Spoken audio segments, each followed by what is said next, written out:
Good morning. I'm Todd Barnett. I am the Commissioner of Community Safety for the City of Minneapolis. Thank you for joining us today.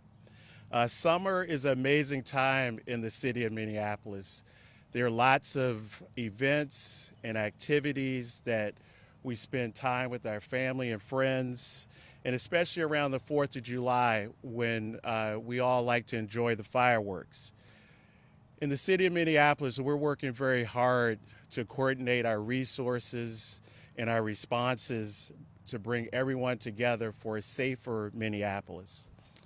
You can look around the city, the county, the state, all have public safety leaders here today, all care about the safety of people during this time. We all want folks to enjoy the 4th of July, have fun, but also to be safe.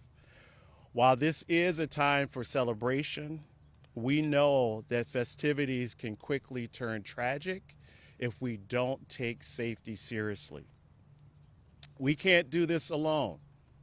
We need the help of the community to help us keep everyone safe. Today, there will be several speakers. Each one will have a safety message. We have Hennepin County Sheriff Wit, who will talk about the water safety. We have Minneapolis Chief Tyner, who will talk about fireworks safety.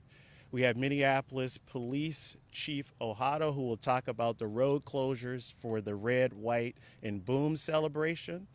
We have Lieutenant Lee here from the State Patrol, and he'll talk about the importance of having a sober ride.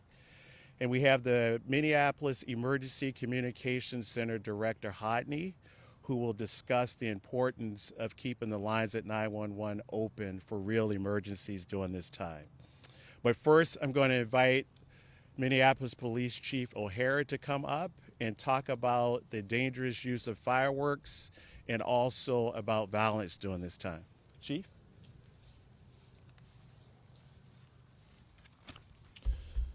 Thank you, Commissioner. Good morning. Thank you all for being here today. The Minneapolis Police Department has a sworn duty to protect all people in our community. And we carry out that duty every day, and it does not take a holiday. Our officers carry it out with resolve and professionalism, and we are prepared to carry it out this 4th of July. We know we have a lot of concerns from residents in our community over what we've seen in recent years. We've seen unacceptable behavior during what should be a time of celebration. Residents and families deserve to celebrate Independence Day without fearing gunfire and without fearing fireworks would be used recklessly and dangerously against persons and property. So let me be clear. If you have intentions of coming to this town to cause chaos, don't. You will be arrested, and we will seek charges against you. In 2022, Minneapolis saw several shootings on the 4th of July. 7 people were shot in a short period of time. Fireworks were fired at residents and buildings, and no arrests were made that night. Some individuals were permanently scarred, physically and emotionally, by fireworks used as weapons and the chaos that ensued. In 2023, we again saw groups of people congregating, targeting people, buildings, and even police officers with fireworks. Felony-level assaults under Minnesota law. One individual was seriously injured not far from where we are today to attack another person with a firework. That year, we arrested 16 individuals, and our officers worked quickly to disrupt and disperse the crowds as they gathered around the city. Last year, the red, white, and boom fireworks celebration returned to Minneapolis. Tens of thousands of people came together to have a safe and joyful night. But the night before the 4th, messages began circulating on social media, encouraging people to come from out of town to Minneapolis and attack people and police with fireworks. Just before midnight and into the early morning hours, groups of juveniles and young adults did exactly that. I was on the ground that night, and I personally had fireworks fired towards me. MPD arrested 35 people that night, and thankfully, no serious injuries occurred. I hope the actions of the MPD over the last 2 years have made it clear this behavior will not be tolerated. If you come to Minneapolis with the intent to harm, disrupt, or intimidate, you will be arrested. This year, we are even better prepared. The MPD has increased staffing throughout the weekend. The Taste of Minnesota Festival will be held downtown, and we are working with event organizers to help ensure that it is safe once again for everyone. We are again supporting the Minneapolis Park Board for the Red, White, and Boom fireworks celebration, and we've coordinated a robust citywide public safety plan in partnership with other law enforcement agencies. We are also, once again, using strategic road closures in areas that have seen high levels of problematic behavior. These measures have proved successful last year in disrupting that activity, protecting neighborhoods, and ensuring celebrations could continue safely. Our planning would not be complete without the support of all of our law enforcement partners. I want to thank the Hennepin County Sheriff, the Minnesota State Patrol, Metro Transit Police, Minneapolis Park Police, and the University of Minnesota Park Police Department for their continued collaboration and commitment to public safety. Everyone who lives in or visits Minneapolis deserves to celebrate the Independence Day holiday peacefully and safely. The MPD will be ready to respond and ready to protect those who are here to celebrate those freedoms, our liberty, and our shared values that this country was built on. Thank you.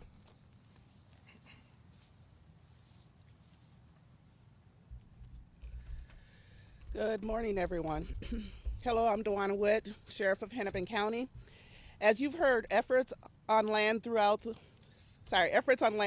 July 4th holiday weekend will increase.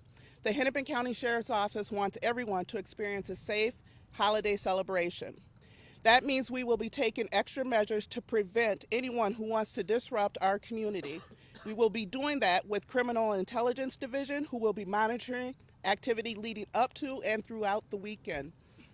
We will also have added patrol deputies to assist our local agencies, as well as increase DWI enforcement. It's already been a busy summer.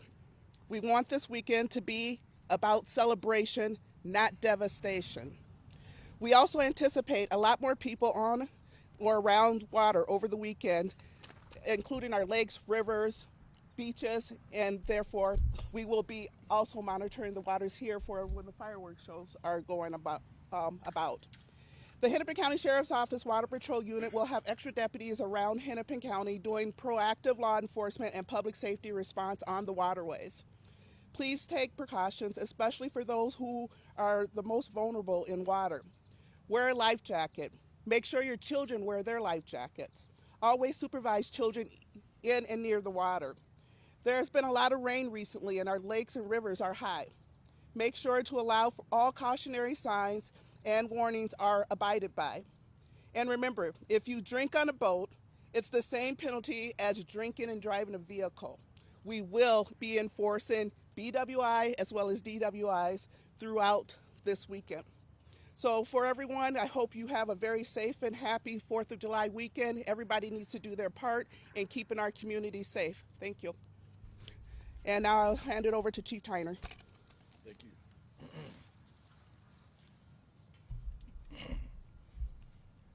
Good morning, everyone. Each year, the Minneapolis Fire Department responds to injuries and fires caused by the use of fireworks around this time of the year. This year, we would like everyone to be able to enjoy the summer and the 4th of July holiday by being safe together. Fireworks that explode or fly projectiles are illegal in the state of Minnesota. Some example of legal fireworks here in the state of Minnesota are sparklers, cones, and snakes. Some tips that I have for a safe 4th of July are fireworks should only be used by adults. Use legal fireworks on your own property, not in public spaces. Always read the directions prior to using fireworks and use them the way that they are intended. Keep fireworks a safe distance from flammable materials. And when not in use, store fireworks in a cool, dry place. Some things that I would like people to refrain from or not to do is please do not consume alcohol or other drugs while using fireworks. Trust me, they do not mix. Please do not relight fireworks that fail on the first try. This is often a reason why people are injured. Please do enjoy the fireworks shows across the metro, including the red, white, and boom. But please, leave the big stuff to the professionals. And with that, I'd like to bring up from the Minneapolis Park Police, Chief Ojado.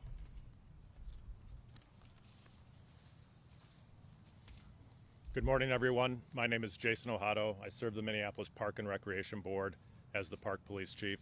I'm also joined today by Superintendent of Parks, Al Bangora. The Minneapolis Park and Recreation Board is excited to once again host the Red, White, and Boom Independence Day celebration.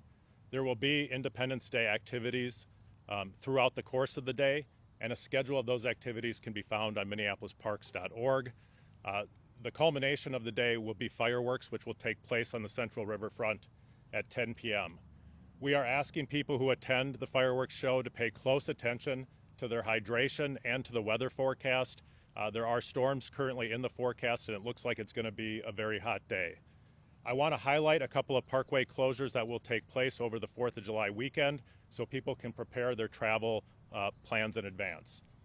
On the 4th of July, West River Parkway will be closed from Plymouth Avenue until 11th Avenue from midday until the morning of July 5th.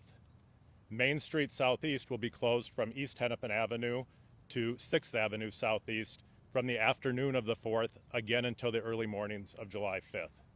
Boom Island Park parking lot will be open for disability parking only from 10 a.m. on the 4th of July.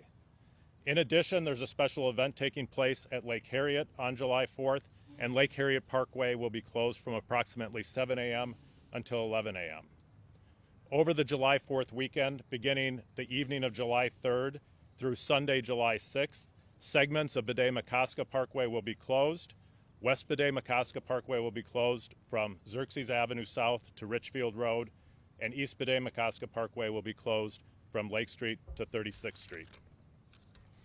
In addition to Park Police staffing the Red, White, and Boom event, many Park Board staff will be out in the field representing the MPRB as ambassadors. They will be identifiable, and they will assist us in our efforts to head off safety issues from the inception throughout the day. Superintendent Bangora is wearing the type of vest Park Board staff will be wearing on July 4th, so they will be throughout the park system, not just at the Red, White, and Boom event. Thank you, and with that, I'd like to introduce Lieutenant Lee with the Minnesota State Patrol. Thank you, Chief. Good morning, everyone. I'm Lieutenant Mike Lee. I'm the Public Information Officer for the Minnesota State Patrol. To help ensure that everyone has a safe and enjoyable 4th of July weekend in Minneapolis, the State Patrol will be dedicating extra patrols in the city. Also, we'll be engaged in extra enforcement across the state to help locate and arrest impaired drivers. Understand this, when you ingest alcohol and or impairing substances, it increases your risk of injury and fatal crashes if you get behind the wheel. This is an unnecessary risk, and the consequences can be devastating. In the last 5 years, there are over 1,500 DWI arrests on this weekend alone.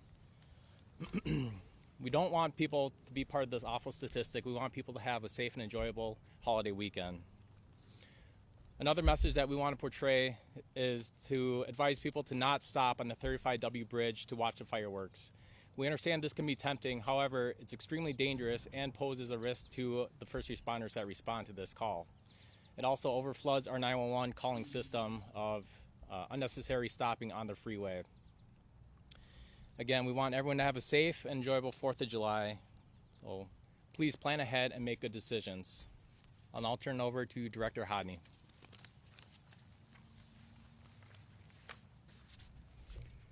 Good morning and thank you. I'm Joni Hodney, the Director of Minneapolis 911. I'm also speaking today on behalf of our partners at 311 about the importance of knowing when to call 311 and 911 this weekend. July 4th is one of the busiest days of the year for dispatch centers across the country. That's no exception in Minneapolis. On a typical summer day, Minneapolis 911 averages about 1,900 calls per day. That number jumps to 2,200 on the 4th of July, which may not seem like much, but most of those added calls are concentrated in the late evening hours when residents begin to complain about fireworks noise. If someone calls 911 for something other than an immediate emergency, emergency lines and responders could be unnecessarily busy. This will delay critical help for people experiencing time-sensitive emergencies like heart attacks, house fires, or violent crimes. Our partners at 311 thankfully take a lot of the pressure off of emergency dispatchers by providing critical but not time-sensitive services. Because of that, it's critical to remember that 911 should only be used for life-threatening or time-sensitive emergencies. Calling 911 when it's not urgent can delay help for someone in real danger. With that in mind, when calling 911 related to fireworks, please use the following guidelines. Please call 911 if someone is injured or needs medical help. Call 911 to report an active fire. Call 911 to report if fireworks are being used recklessly and putting people or property at serious risk. And finally, please call 911 if you see a situation involving fireworks is escalating into violence or poses an immediate threat. You should call 311 for reasons that don't require an immediate response, such as noise complaints and observing illegal use that isn't threatening life or property. 311 reports can also be made through the 311 mobile app, through the city's website, or by texting fireworks to 311-898. To follow up on those reports, help handle the large volume of non-urgent calls, and to support the callers during the various activities in the city of Minneapolis that comes during the 4th of July holiday weekend, 311 will be open during the day, both Saturday and Sunday. Again, it's crucial to keep 911 open to ensure that first responders can quickly reach priority calls, save lives, and protect property. And I will turn it back over to Commissioner Barnett. Thank you. Before we take questions, I just want to acknowledge one other person, and that's Amanda Harrington, who's here, and she is the Director of Neighborhood Safety. We'll take questions if you have any.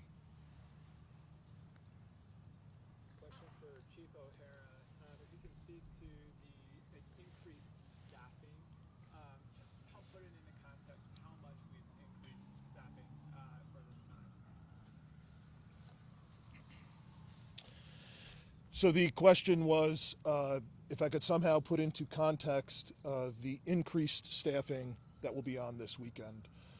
So there will be more officers working this weekend this year than there had been either of the last few years. That is both because of the Taste of Minnesota festival that's happening this weekend, as well as increased staffing for the night of the 4th of July, both for the Red, White, and Boom festival, as well as additional Minneapolis police officers, patrol officers, specialty teams, and others that will be available in the event that we have to make mass arrests this year, as we did last year. And I just want to be clear, because I know a lot of residents in the community are aware of this. The problem we've seen over the last couple of years are a small group of individuals in a large crowd that use fireworks as weapons. And I want to be clear, if people within that crowd are encouraging that behavior, are contributing to what can be a riotous situation, those people will be arrested too if they do not disperse. And that's exactly what we did last year, and people got charged for it. So I can't reiterate enough, stay away from that behavior. If it's your intention to come here and cause that kind of chaos, don't. We'll be prepared to arrest you.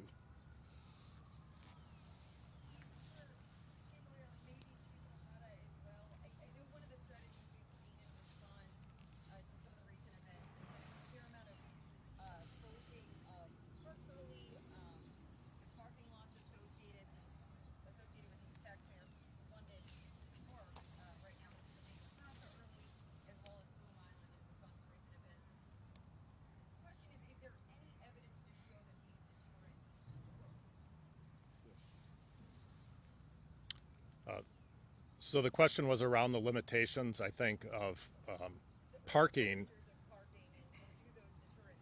So park hours have not changed at all. Park hours remain established through ordinance. Developed parks close at midnight, undeveloped parks close at 10 p.m. Again, that has not changed. What we have done is some strategic limitations for parking lots or parking bays to close vehicle access at earlier points in the evening. And at Bede-Makaska, the early results are that it has been very helpful. Can I answer this? Sure. So the question continues to be, how are we gauging the effectiveness of these closures? I've told Chief Ohado privately, thank you so much.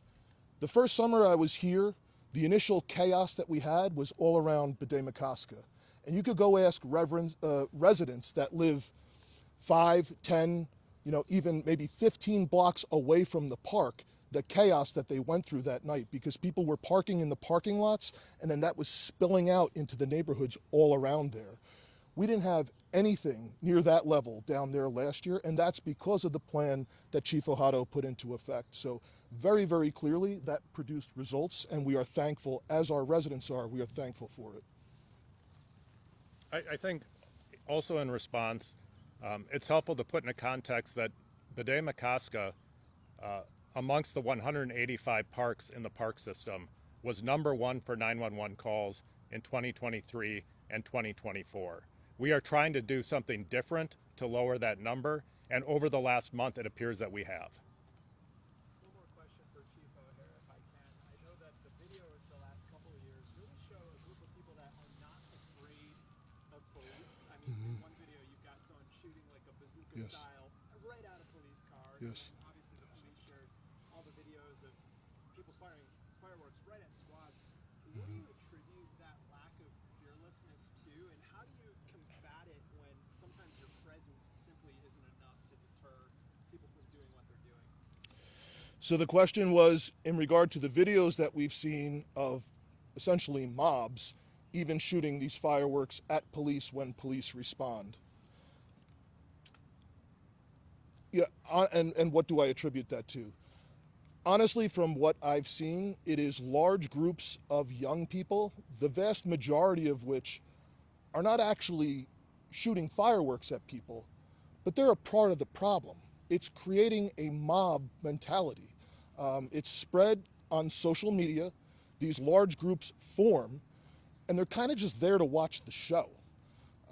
But at least from our perspective, when the behavior gets that serious, it's essentially riotous behavior, they are just as culpable as those that are shooting the fireworks. And tell you, the video that you mentioned was down by where the mortar was shot at a police car with an officer inside of it.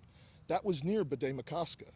And again, that was before these street closures were put into effect. So while we did have problems last year, we made more arrests, and I believe we had fewer issues citywide than what we had the year before, and we're looking to build on that this year and have this year be even safer. Maybe this is a question for the sheriff too. Are you seeing anything on social media now with the intelligence gathering that you're doing to indicate that we could see similar problems again this year? So the question is, are we monitoring social media, and do we anticipate problems? We are continuously monitoring social media as best we can. Depending on the platform, we're not necessarily able to anticipate it in advance, but we will be continuing to monitor social media around the clock. And we do anticipate some type of app would be the way these type of pop-up situations occur. I don't know if the sheriff wants to add to that. Our criminal intelligence unit is monitoring all social media platforms. We're looking for things such as park takeovers. Sometimes our young generation like to invite each other on social media platforms. So that's a part of being the preventative, is knowing what's going to happen, when it's going to happen. But as the chief said, some things you can't plan for because we just have to respond because they just pop up.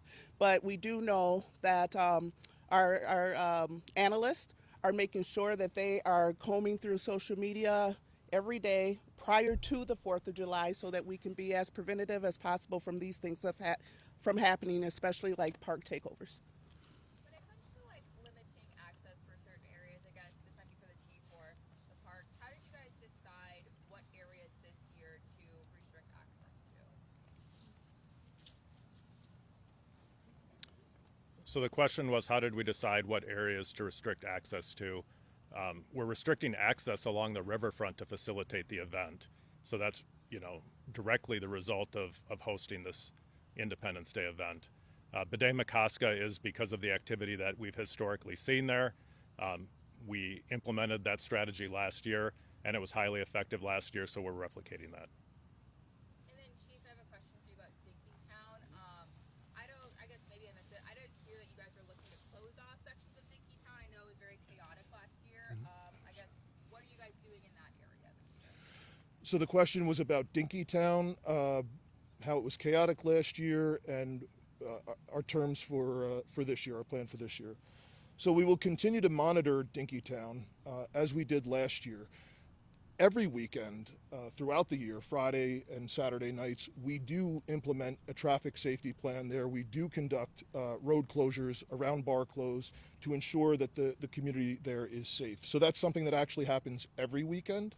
We will implement that again this weekend, earlier perhaps, depending on what's needed. But I was there myself last year when the problems were happening, and I am very well aware of the potential for activity. And we will be doing everything we can to try and prevent that from happening this year. One last question. For the chief and also potentially for the park. Obviously, you're taking great precautions for the larger parks for today, for this park itself. What are you doing with the other police departments to ensure other smaller parks might not be an issue moving forward? So I think, as other speakers have said, the 4th of July for public safety is a demanding day. It's our busiest day of the year. And police officers cannot be everywhere they need to be. They are a scarce resource. And so we are using park staff who are coming in on a holiday to act as ambassadors and be first points of contact and eyes and ears throughout the park system. As I mentioned, we've got a number of these park staff who are stepping outside their normal roles to act as park ambassadors, and that will be helpful throughout the rest of the park system where there are not police officers.